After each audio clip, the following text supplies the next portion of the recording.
Hello everybody and welcome back. This is Not a Pro Gardener here. It is 21 degrees outside. Last night it got down to -5. So we're going to try to do an update video and show how everything's doing, see how everything's holding up. We got some snow, as you can see, which is one of the reasons why we're doing this video. I'll tell you why in a little bit, but what we're going to be doing today is we're going to be covering this plot right here behind me with the tarp.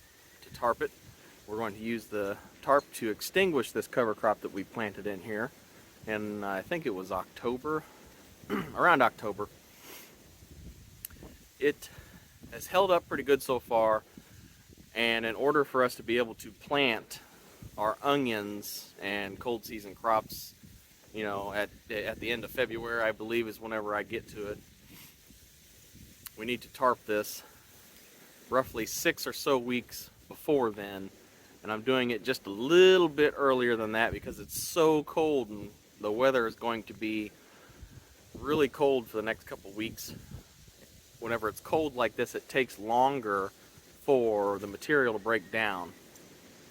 You also need moisture underneath your tarp, which is one of the reasons why I'm going to cover this with the snow on it, because then I don't have to water it. I'm going to use that as my moisture first off, and then halfway through the tarping I'm going to uncover it, see how much moisture is under it, and water it if needed to help break down the rest of that. So 4 to 6 weeks is what I'm looking for.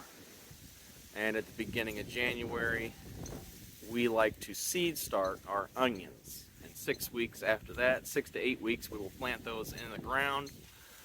So that's why I'm doing this right now. It is the end of December, about 4 or 5 days before the end of December, but since it's going to be so cold, I'm going to be covering it a week early, roughly, to try to get that extra time to where it breaks down more of the material, because otherwise it might be a little difficult terminating the cover crop with this tarp in the winter. When it's cold like this, it takes longer for that stuff to break down. So that is what we are doing today and why we are doing it. So we're going to pop up a little video of us covering this plot behind me here. The other reasons why we are doing this is, for one, we got to terminate the cover crop, and instead of tilling it, this is a nice alternative. And once this cover crop has been terminated, we are going to determine whether we need to till, lightly till, or just cultivate in order to get our drip lines and stuff in. We like to try to do as least amount of tillage as possible. So the plan is this gets terminated, we're going to till it, lay our drip lines, water it really nicely, and overhead water it really nicely, and then we're going to tarp it again for 2 weeks before we're going to transplant our onions.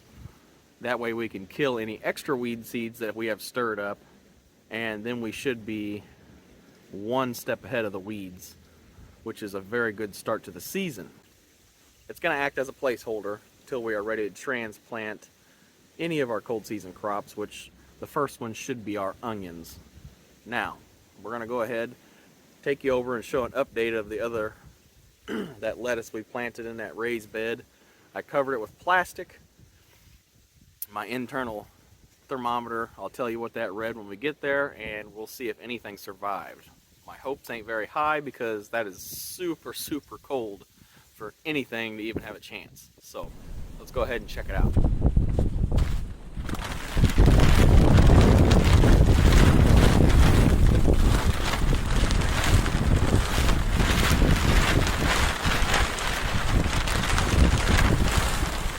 So let's see what we got for this jewel. Oh wow, I cannot believe. Yeah, some of them are a little wilty and they got some frost on them. I think I'm gonna close this back up. Might give them some more heat, but they seem to be okay for the most part. We'll see. I cannot believe they're not completely destroyed.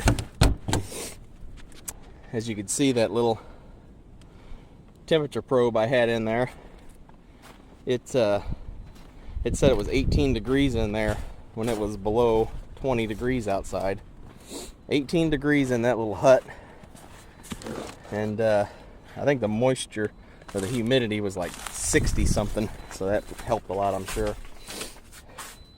Now we're in the greenhouse to kind of see how everything lasted there. It's like my water temperature is, I don't know if you can see that. It says 56. This barrel right here is what has that aquarium thermometer in it, or heater, I mean. And this is the temperature in the greenhouse right now. That's the humidity, and that's the temperature right above this barrel. And these seed starts are just fine. I don't see any issues with them other than they need some water. These guys didn't survive in this tray over here, but this Tatsoi Greens did, which is pretty nice. So, as you can see,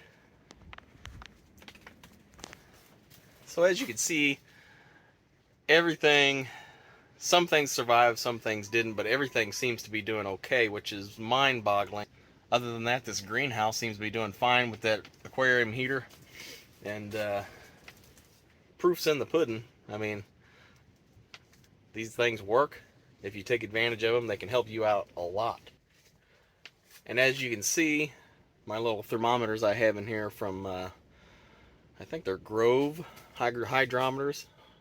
But I'll try to pop up something here on this side or somewhere of the temperatures it was reading on that night that it was that cold. I should have the data, and try to show you how cold it was in that cold frame during the negative 20 something degree temperatures with the wind chill.